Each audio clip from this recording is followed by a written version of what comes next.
আগের দিনের হলুদ খাঁচাটা সেল হয়ে গেছিলো, তো আজকে আবার এই খাঁচাটা বার করা হলো নতুন।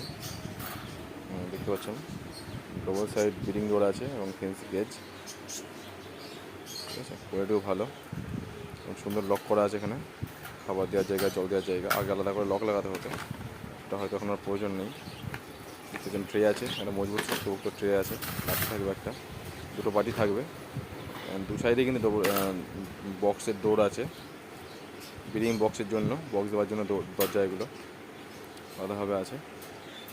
আগের দিনের হলুদ খাঁচাটাও বিক্রি হয়ে গেছে। ওই ভিডিওটা একটুখানি দেরি করে ছাড়া হলো, তো এই ভিডিওটা কারেন্ট হচ্ছে এখন এই মুহূর্তে। তো অ্যাভেলেবেল আছে এগুলো, যদি কারো লাগে আপনারা অবশ্যই কন্ট্যাক্ট করতে পারেন। সাইজ হলো 2 ফুট বাই 1.5 ফুট, ঠিক আছে। এখন এই মুহূর্তে এই সাইজটাই শুধুমাত্র অ্যাভেলেবেল আছে, 2 ফুট বাই 1.5 ফুট, মানে ফেন্সি কেজের মধ্যে। এছাড়াও অন্যান্য যদি আমাদের যে নেটের খাঁচা হয় ওই সব নেটগুলো, ওই খাঁচা হলে পরে যে কোনো রকম অর্ডার দিতে পারেন। তবে আবার একটা অর্ডার ধরা হলো, আজকে একটা অর্ডার ধরেছি, 3-3-2-এর একটা খাঁচা হবে, সেটা আপনারা দেখতে পাবেন আগামীতে, ভিডিওর মাধ্যমে দেখানো হবে, ঠিক আছে। একটা যেন লাঠি আছে, শক্তপোক্ত লাঠি দেওয়া আছে, তো সেই আপডেট দেওয়া হবে, সেটার ভিডিও করা হবে। আর বলে রাখি, রেডিমেড যে খাঁচাগুলোর দাম কিন্তু কিছু কিছু করে কিন্তু কমেছে এখন।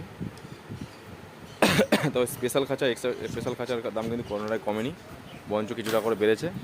শুধুমাত্র রেডিমেড খাঁচা 2.5, 1.5 বা ছোটো ছোটো যেসব খাঁচাগুলো, সমস্তটাই কিন্তু দাম কমেছে। যারা পাইকারি নিতে আছেন তারা কিন্তু যোগাযোগ করতে পারেন যদি কারো প্রয়োজন হয়। ধন্যবাদ সকলকে।